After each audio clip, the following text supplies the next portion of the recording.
stopped. He's sitting there excited because we got movies, we got games, we got candy, all this, right? And I'm sitting there like, hell no. I'm like, man, my mama and my grandma always told me, get away with it the first time, you're going to always want to do it again. Or you just going to do it again, period. You know what I'm saying? And, she was like, if you get good at something, whether it's good or bad, you're going to keep doing it. Yep. You know what I mean? You tend to be, get drawn to a liking to it. Sometimes you develop a passion. I'm like, okay. Mind you now, I've also bestowed a little spiritual, little wisdom. So I'm like, man, hey, bro, we got to take this shit back. That led to no one had ever told him shit like that. You know what I mean? My sister tried before she died. She a year and 5 months older than me. My sister died before she was killed. You feel what I'm saying? Wait, how did she get She got pushed in front of a car. That's another story. But how old was she when that happened? She was 14. Yeah, I was 13 at the time. Was that on purpose? He may happen to stumble across this video on YouTube one day. Shit. If you could ever... That's my ace now. Like, I'm the oldest boy. Have you ever told him, like, what his lack of kind of him being around in your life? I was the first one that did all that. Yeah. And so what was that conversation like? I was 11 years old. And I decided to steal from Walmart with a friend. Guess what? That's the age of 7. Next year, I don't see him at all. Right. Age of 9, I don't see him at all. I turned 10. Oh, this nigga here for my 10th birthday party. You know what I'm saying? But then I don't see him again forever after that. So what effect do you think that had on you growing up? What's up, YouTube? Make sure that you click the notification bell. We're going to be going live in 2024, doing live interviews, and I want to make sure you catch it in the moment. So make sure you tap that notification bell. Now back to the content.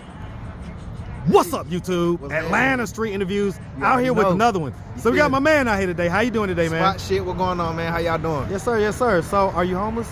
I am right now. Okay, and so how old are you? Actually 30 years old. I just turned 30. Lord, thank you. November 3rd last year. Excellent, excellent, man. And so how long have you been homeless? Since I moved back to Atlanta. I was in the Midwest for like the last 3 years, since December the 14th of 2019. I got out of prison. 4 days later, I moved up there to the Midwest and Fort Wayne, Indiana. And I just came back August. Okay, so you've been back since August. Yeah. All right, and so what did you do the time for? Oh man, I ain't even sit there and lie to you, bro. Domestic violence between me and my ex-fiance. But so in the state of Georgia, when it comes to domestic violence, anybody that stays in that household with you, if police are called or anything like that, and there's physical evidence that there was an altercation or some type of mishap, you know, any type of like struggle or whatever, stuff like that, it can be you and your brother, which is how I caught my first family violence. They'll charge you with it. So I caught one with my brother-in-law. We got to fighting, him and my sister. You know what I'm saying? Shit went down. I caught my first charge like that. My second one, with the first one, were they fighting and then you was trying to defend your sister? Yeah, that's exactly what happened. Okay. I put my hands on him, and physical evidence showed he had a mark, so they charged me with simple battery family violence. Okay. You get then this was back in 2012. Right. So by 2014, January the 1st of 2014, the federal law came back around and they mandated that it was no longer 3 family violence charges before it would go to a felony. It's 2. So I had one already. 2 years go by, and then me and my fiance got into it when my mom was sick, and you know, I was going through some shit. We was getting ready to be homeless, but I was on my way to Job Corps. So she felt like I was gonna leave her and stuff like that, and she got a little emotional. We got to talking about stuff. I was on the phone with my mom while she was on her deathbed, and yeah, man, I just fucked around, kind of lost it, but I didn't actually put my hands on it. You know what I did?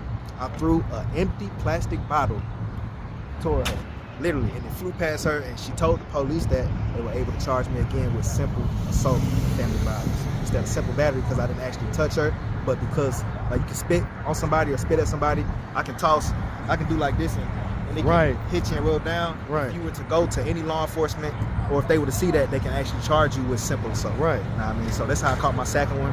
I'm sitting in there thinking that, okay, all right, it's just a misdemeanor, some bullshit, you know what I'm saying? I know she was hurt, she was thinking that, you know, like that. So I'm sitting in there, I'm like, should be going to court within 30 days. Hell no, that bitch got bumped to a felony. So now you got 30 to 45 days before you got to show up for felony court. They hadn't indicted me yet.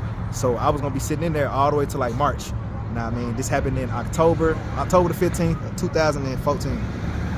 Well, you said 30 to 45 days, right? Mm-hmm. Yeah, that's sitting time before you're supposed to go to court for the felony. Okay. But that's under an indictment. So if you're not indicted, you don't actually have really a clause number. You got a case number like that. It's just they call it a dead docket. You know what I mean? So what ended up happening? Like, shit, I got put on probation. Got put on probation for like 2.5 years. No, I'm sorry. So how long was you in jail that second time? The second time? Right. Oh, you talking about like prison? Well, because you say that they bumped it up to a felony, Mm-hmm. and then what ended up happening? So I got out, bonded out, in like December. I had to go back to court. March. It was like March the 15th or something like that. Mm-hmm. We went in. They had granted us nonviolent contact because she's part of the family. She's my fiance. She stayed with us, and then she had already went to the public defenders and everybody. The DA told them that it really was a mishap. I didn't know that all of this was gonna turn out, and he was gonna get a felony out of this for tossing the plastic bottle my way. And she started telling the truth in court. She was like, I actually got in his face. Like, I was putting my hands on him, and him to try to get past me when he went to get his stuff, because I was already getting ready to leave out the house. You know what I mean? And I tossed the bottle so she could move, and she didn't. And goddamn, when I brushed past her and shit like that, she was sitting there crying. My mom's friend was staying with us at that time in the room next to ours. Right. It's a female from church. She fucked around and was like, "What happened?" And my ex, she was playing the victim role, she's basically. playing, you know what I mean? Right. So after all of that actually transpired and she seen the aftermath, like she was kind of fucked up about it because it limited me for a long while. With those limitations. Because you went back to court in March and they took you to prison after that? No. They put me on probation. Put me on probation for 4 years, or 4.5 years, first offenders. Right. Okay. So after 2.5 years, I'm doing good. Now, I ain't gonna lie, I got a weed smoking issue, I guess. I mean, right. But I smoke weed, so that was the only thing on every probation that I would always ever do that violated me. So they violated me one time, fucked around. I had to do I did a month and a half, a couple months. Then I got out. I was put in the DRC program. That stands for Daily Report Center. Right. Out there in Clayco though. It's out there in Clay County. Yeah, though. that's a problem. It's different, you know what I'm saying? And this one Victor Hill was still running his that's hotel. A problem. You feel what I'm saying? That's a problem. I fucked around, boom, got out. All right. I needed somewhere to stay. You feel me? Found somewhere to stay. We had our own spot. Violated again, bro. Violated again, Marcus. So hold on. Nobody ever put you on a Wizinator? What that is? Man, y'all young guys kill me, Wizinator? man. You ain't talking about the fake dick with the... So they got that, right? That's the Wizinator. Ain't no way around. So they looking at the dick? Yeah. So, it's like that when you on if you on felony probation, that's what's gonna happen. They're looking at it? Yeah, it's period. It don't matter female, male. So what about the condom method? None of that. So the condom method almost looks like it because you're basically holding the condom next to your penis. I'm gonna tell you something. So they've been hip to that for years now. Okay. There's no way around it. It's not a way around it. And the only way around is getting screened twice a week. You feel what I'm saying? Yeah. So now what people would do, they would do 2-3 day drugs. I don't fuck with shit like that. Right. So for a whole month and a half, 2 months, I'm going strong, fucking around, and what was it? November the 18th, I relapsed, started smoking weed again. And, I would space it out, exercise, work out. But now, what you can do, you can drown, flush your bladder. Yeah. That's it though. Yeah. With a little color, you know what I'm saying? Right. Stuff like that. After so long, fucking around, and I didn't have a chance to do that. One time they came to visit me. Oh yeah, it was over with. Yeah, it was over with. But what happened was they didn't come to piss me. They came to do another. It was a field visit. Now my officer, she was in court. You feel what I'm saying? Right. Her name was Miss Valles. Oh my gosh.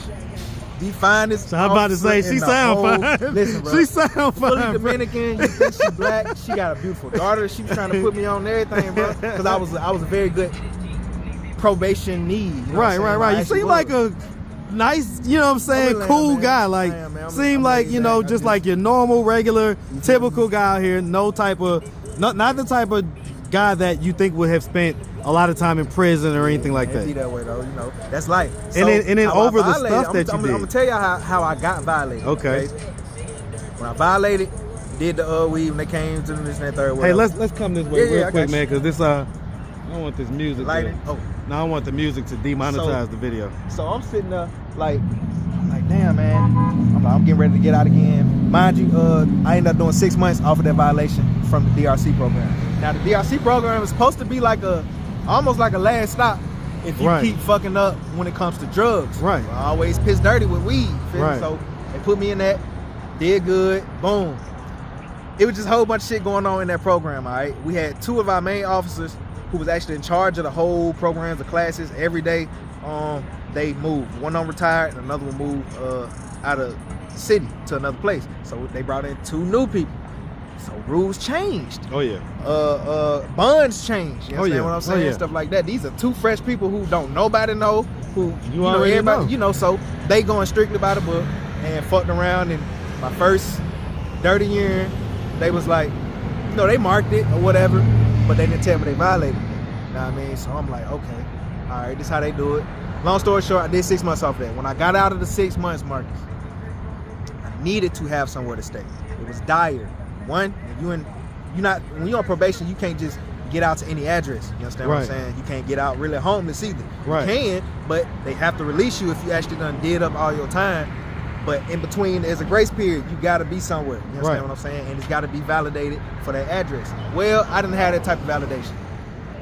Girl, well, my ex, my girl at that time, she was like, listen, baby, I'm going Craigslist. This and that third. You know how people be scamming on Craigslist. Yeah. I'm like, no, don't do it. I just don't feel right about it. Right. Man, she shouldn't have did it. Got scammed? We got scammed, bro. We lost $200 because we rented a room from somebody right out there in Calico. It was off of King Road. Can't remember King Road and Todd Boulevard. I mean King Road and Riverdale Road. I can't remember the name of the apartments, but they actually kind of known out there. Fucked around, we stayed out there for a little bit. The nigga got mad because I brought my baby brother over. You understand what I'm saying? It's the summertime now. Right. So yeah, I got my own little room. We got our own spot. He's barely there. We actually watching the crib. You understand what I'm saying? Because he travels when it comes to driving and stuff like that. So everything seemed cool for like a week and a half. And he came home one day. Next thing you know, he brought a chick and her son with him. So they out there having a little date, but he in their room. I mean, they in his room. Not knowing that he was trying to move them in, you feel me, slowly but surely. So one day, I was outside, you know what I'm saying? I came to the door, we got a key and everything, but I gave my girl the key because she would get off of work later at night. I might not be at the house or at the room, or I may be, so that's for her. We fucked around, she got down. I knocked on the door because the door was locked. I got my key, he answered the door like this, you know what I'm saying? So I'm getting ready to walk in, he was like, right there, instantly my anxiety and all my instincts. There's a problem, yeah, something going on. What the fuck? I'm like, I know this is not. So I started getting nervous and anxious and shit like that. I deal with some mental health, you know what I mean, from experiencing some things and whatnot. Right, little PTSD. You know what I mean? So it started fucking with me to the point to where I was very eerie, you know what I mean? So I walked off, tried to give him time to that third, because basically he was like, hey, I got company right now. Can you come back? So before I feel like I have to explain myself to correct you where you wrong at, you understand what I'm saying? You gonna walk off. I walked off. Right. I just got out from doing 6 months. Right. Who trying to just go right back. I've been working on all that shit, right? Come back. He was cool, they in his room now. So my little brother, he decided to come over. He's like, hey bro, I'm up the street. He 14 years old at this time, bro. Right. They go back out to the living room. They watching the movie now. So my brother is knocking on the door, right? Mm-hmm. But I'm in the room doing something. You feel what I'm saying? Right. Like I didn't want the smell to come out. I like that, right? So my little brother was like, hey, he like, they ain't answering the door like that, right? So I was like, I got up, I opened the door for him. You know what I mean? I was like, come on. So he looked, he didn't say nothing, but I could tell he had a look on his face. We go to the room. We was in there for like 2 hours, chilling, watch TV, stuff like that. I rolled up a couple blunts. We go outside. We smoke. We gone for like an hour. He at where my daddy was. He was in the program in these apartments out there where they get overseen for rehab. All right. Right. So my little brother, he go over there. You know what I'm saying? I go back to the crib. I'm sitting there. Boom. He knocking on the door again because he texted me. He was like, "Hey, I'm at the door." So I'm in the bathroom. I'm taking a shower. I'm like, all right. Shit. He ain't answering the door. He's like, nah, man, he on some bullshit. I don't know what he doing. We were like that, right? So I done called Holmes. I was like, hey, bro. I said, my little brother's at the door. Can you let him in so he can go to the room and grab my wallet for me, like that, right? So he was like, yeah, man. He was like, we gonna if he gonna be coming around, it's gonna be an issue, like that, right? So I go ahead and brisk him. I drive, so I come out there while he's having his date. I'm like, excuse me, can I talk to you for a minute? Brother, I'm busy. I said, you wasn't busy enough to come and tell me that bullshit that you just did, cuz. I said, so I need you to step to the side with me, bro. I said, because right now what you doing, I said, that's personal. What we got going on is business, bro. I said, right now you stepping on a contract and an agreement that we got going on, brother. You understand what I'm saying? Like that. How much was you paying them now? It was 200. It was what, 200 every 2 weeks, 400 a month. Okay. And that was everything included, you know what I'm saying? Internet, this, that, and third, whatever. Now, I got a checkbook. Mind you, he always, that's my proof, right? He always traveling and shit like that. So every time he would come back, hey man, hey, come sign this real quick. One time I left it, I slid it under his door, you know what I'm saying? Because I knew he was coming in that night and we was gonna be gone all that next morning and shit like that. So I came back, he was there. He started trying to clutch and hold onto my checkbook. You understand what I'm saying? I'm like, hey bro, I need to get my goddamn, get my stuff back. Basically in so many words, but I was real complacent and not timid, but just meek. You understand what I'm saying? Real meek with my approach with him because I know what I can do. Size, whatever, you understand what I'm saying? But there's no means in me going that route if I don't necessarily exactly So let's make a long story short. So what ended up happening? Man, what look, happened? We got kicked out. I got Did y'all get to fighting or anything like that? Nope. Okay. Got violated for failure to update address. Now, so let me ask you this, man. Step back over here for me. Yeah, my bad. All right, so a couple things, because I let you go on with the story. I'm going to cut some of that out, but the main parts I'm going to keep in. And I want to understand this, right? So you understand that, by you already kind of not having your own spot, that you kind of having your brother come over and stuff, that was a bit much. That was a bit of a stretch. It could have been, well, definitely but it was an agreement. So, well, was that the agreement? Yeah, or all of that was an agreement. So it didn't become a problem until he started bringing the female around. Period. And then when we ended up coming was back, anything like happening between nope you guys and the female or anything like that? No, or? we only seen the bitch twice, bro. Straight okay. up. She wasn't like choosing up on you or nothing like that, was it? Nope. Okay, so it wasn't nothing like that. So he just started acting. I guess he just wanted his space back or whatever. He just wanted the space back so he could bring the chick and her son in. That room became her son's, and because it was only a 2-bedroom, and the chick was with him. You know okay. And so we found it out from the neighbors. He needed to kind of make room. You know how long were you there for? A week and a half. Oh wow, that was really quick. Yeah, very quick. You know how did you know this guy? Craigslist. Oh shit.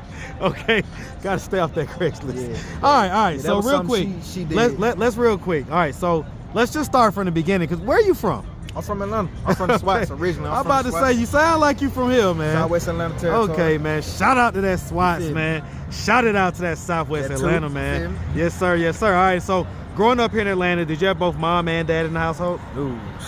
Okay, who'd you grow up with? I grew up with my mom and my grandma. Mom, grandma, siblings? You have any brothers and sisters? Oh, yeah. I got a lot of them. How many? It's 3 of us on my mom's side. Okay. I'm the youngest. It's a boy, girl, boy. Okay. And then on my dad's side, I'm actually the oldest male. So I'm the oldest boy. Okay. Hey, you dropped your thing, brother. Yeah. You gonna need that. Okay, and so as far as in the household with you, how many siblings grew up in the household with you? Just on my mom's side. Okay, so just the 3, and you was the baby of that crew. Okay.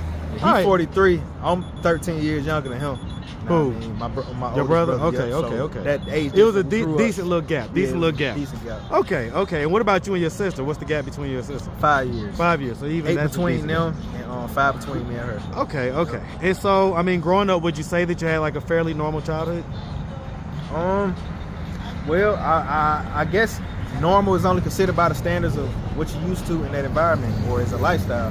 Right, but I mean, now that you're 30 and you have more of a holistic perspective on. I know it most definitely wasn't normal. So tell me about it. I stayed on welfare. I didn't find it out till I was 15 years old. I was living off of government assistance and shit like that. So, but my mama always had a good job. You know what I'm saying? So she would make $2,000 or something like that. Taxes, she might have $1,800, $1,900, something like that. And she was driving CDLs, driving buses and shit like that. So that was good income. But when you making that and you ain't gotta pay but a certain amount, see what I'm saying? You can put money to the side. Well, what's so unnormal, well, I'm gonna say this is normal because it's not really taught to our people. Right. Understand? Especially at a young age. And she's a country woman from small town in Tennessee. Right. So money management and business ethics and shit like that wasn't put into her. Right. Put in her. So she being my mother and father figure, certain things she didn't teach me, she couldn't teach me, or she didn't know how to. You know what I mean? So I was left with a big slack of having to figure that out on my own in between the years of 15 to 17. Let's talk about your father, because I mean, you know, you say your father figure, which, you know, I take umbrance with that, right? Because I'm of the belief that a mother can't be a father figure. Mm-mm. A mother could be a mother, and if there's no father figure, then there's just the absence of a father figure. A mother doesn't fill that role. And so, you know, like your dad, did you know him growing up or anything? Yeah, like I knew him. He just was on drugs. You know what I'm saying? Okay, so he was out of the streets. Cokehead. Okay. And had a bad anger problem. You know what I mean? He known out here in the streets. And, he just was known for being a menace. He was. He was a terror. He was. Is he still living? He was a bully. Yeah, he's still here. Thankfully. Okay. He done changed, you know what I mean? Shit. One thing about it, you do certain shit for so long, wear and tear on you. Oh, time is gonna catch up. He's dealing with that now. Oh, yeah. And it keeps him humble. Oh yeah. Oh, you get humbled by life. Hell yeah. You get humbled by life. Humbled the shit out of him. But he's still charismatic. He's a good person at heart. He just, you know what I mean? He was damaged too. Yeah. Damaged too young, and he inflicted it on us because he dealt with some of the same shit. Not having my granddad around. He didn't meet him till he was 37. He was 37 years old the first time he actually met his father. Wow. Yep. And the first time we had all met him, you know what I'm saying? But so was he like active and present in your life growing up? He was there when I went to my grandma's house. Okay. You know what I'm saying? Okay. And there was times like there's increments out of a year where I might see him 2, maybe 3 times. You know so I mean, that's the age of 7.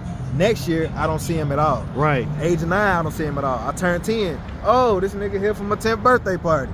You know what I'm saying? But then I don't see him again forever after that. So what effect do you think that had on you growing up? Shit. A lot of abandonment issues. You know what I'm saying? So me looking for that big brotherly or fatherly figure, more like needing it. You know what I'm saying? Because I wasn't really looking for it. I was looking for him. Understand what I'm saying? That's who you're looking for as a child. You know what I mean? But what you're accepting are the qualities. You feel what I'm saying? Well, you know, there's levels. There's levels to it because there's some people that don't know who their dad is, and they deal with that struggle. Mm-hmm. There's some people that, like you, know who their dad is, but he wasn't the greatest dad, and so, you know, he's still alive, right? And he may happen to stumble across this video on YouTube one day. Shit. If you could ever, that's my ace now. Like, I'm the oldest boy. Have you ever told him like what his lack of kind of I was the first one that did all that. Yeah. And so what was that conversation like? I was 11 years old, and I decided to steal from Walmart with a friend. Guess what? I'm so dignified into the Christian faith around that time. You understand what I'm saying? With how I was raised and right. I get it. That I decided to go ahead and allow my guilt and condemnation spiritually to tell on yourself. myself. So we got away. What a good guy. We are in the parking lot. You understand what I'm saying, Marky? And I stopped. We passed the little guardrails. We in the parking lot where the space is at. Walking to the bus stop. And I stopped. He's sitting there excited because we got movies, we got games, we got candy, all this, right? And I'm sitting there like, hell no. I'm like, man, my mama and my grandma always told me, get away with it the first time, you're gonna always want to do it again. Or you just gonna do it again, period. You know what I'm saying? And she was like, if you get good at something, whether it's good or bad, you're gonna keep doing it. Yep. You know what I mean? You tend to be, get drawn to a liking to it. Sometimes you develop a passion. I'm like, okay. Mind you now, I've also bestowed a little spiritual, little wisdom. So I'm like, man, hey bro, we gotta take this shit back. That led to us sitting there, getting the parents called, still, you understand what I'm saying? And we had money too. We were selling candy. You know what I mean? So I was like, look, I can pay for all of this and that third. Well, it was an asshole who was like, nah, y'all want to be little bad motherfuckers, this and that third. So we calling your folks. That's what he did. That led to me going over to my grandma's house. And on the way there, my pops gets on the phone with my mama. Yeah, I don't know what got into him. This boy done got caught stealing. Well, not really. He didn't get caught. I can hear him. What you mean the fuck he ain't get caught? What you calling me for then? This and that third. Stepdad in the front seat and everything. And he was like, Boot. He was like, listen. He said the boy actually got away with it and felt bad and brought the shit back. That's what I did. So they laughing, but at the same time they like, dang, like it was the severity of the fact that I had to get called, my parents and all that. I'm sitting there, you know, police, all that bullshit, right? So he get on the phone. I didn't find this out till I was 15 years old that he was a cokehead.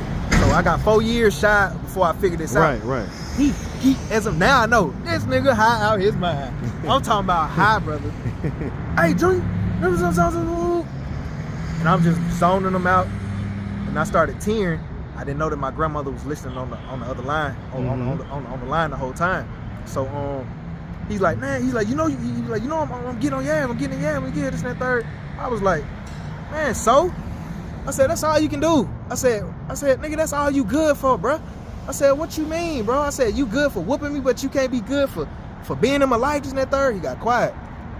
And my mama was like, Eric, well, my ex-stepdad, you know what I'm saying? He was like, Uncle Frank, he was like, nope. I said, no, this is that time. Just like that, you know what I'm saying? I started crying. I was like, man, you ain't been there for shit. And I said it, I showed it. Right. I wasn't even a cusser, you know what I mean? But that came out. Right. And my dad, I could hear him crying on the other side. He was like, no, that's all right. No, I ain't no trying to get out of this, nigga. So that third, you know, the pride. You feel what I'm saying? Right. And no one had ever told him shit like that, you know what I mean? My sister tried before she died. She a year and 5 months older than me. My sister died before she was killed. You feel what I'm saying? Wait, how did she get She got pushed in front of a car. That's another story. But how old was she when that happened? She was 14. Yeah, I was 13 at the time. Was that on purpose? Yeah, it was. Why did somebody kill her on purpose? Yeah, she broke up with him, and they was walking down Campbellton Road. She was trying to do better because he was like 18 years old. You know what I'm saying? My grandma didn't really like him. My daddy, he in the street, so it wasn't shit he could do. He couldn't stop her from just acting out when you somewhere else getting high. You understand what I'm saying? Right. So he kind of accepted it, but he didn't like it either. Turned out, you know, he would get her into trouble and shit like that. Did the boy go to jail for that? Nope, because they ruled it out as an accident. We was playing in the street. Well, we was playing this and the third. Wow. And I nudged her out in the street. So this is your daddy's child? Yep, it's my father's child. Yep. Wow. Yeah. But we all that happened. And when I got there, long story short, long story short, you told him about it. I told him about that shit, bro. I did. My bad. No, it's all good. Listen, I ain't mad at it, man. I like a good story. So, all right. So at this point, what are we doing to try to get ourselves out of this position? Well, right now, I'm in a program called CEO Works. Okay, it's one of the work programs that they actually got here at the Gateway Center. Yep. If anybody actually struggling, CEO Works. Okay. It is a real deal, second chance opportunity program for anybody who has dealt with or dealing with incarceration. If you are still tied to the system through papers, or if you actually done did your time and you know you got limitations and stuff like that, you got a record, these are the right folks to go through. They very, very, man, it's a good program. That right there, they help you not just find a job. You can find a job through them. You can find a job outside of them. They pay you for working. So if you at a job with or without them, for 1 week, they give you $75. After 30 days being with that same job, you get $75. After 3 months, $75. 6 months, $75. Up until I think like $500, something like that. That's a bonus. And then once you get to a year, they give you like the 75 plus an extra or something like that for making it to the year mark. So it's shit like that helps keep people motivated. Yeah, keep you motivated. Keep you in the game, man. So strength mentally that, okay, you know what?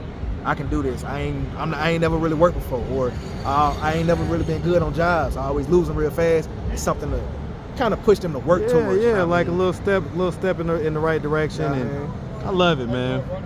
All right, well, listen, man. If anybody out there, what's up, man?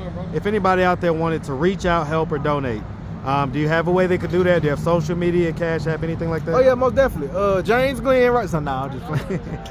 What's your Facebook, Instagram? So my Facebook is semajglenn. My Instagram would be xxxlifeforever. It's still under semajglenn. That is James backwards. Yes, it is. Okay. Glenn with 2 N's, Glenn. If you want to shout out to your boy, you know what I'm saying. If you got some questions about anything. You got Cash App? Yeah, I got Cash App. What's your Cash App? It's the same thing. Other than that, it's Life Genesis Cash. So James spelled backwards and then Glenn with 2 N's on it? Okay, all right, man. Hey, listen, man, we really appreciate you. All right, story time with Semaj. Story time with Semaj. I love it. All right, and so we really appreciate you. Definitely wishing nothing but the best out here. All right, hey man, my guy, man. Make sure you have a good one now. Y'all too, man. God bless you. Yes, sir.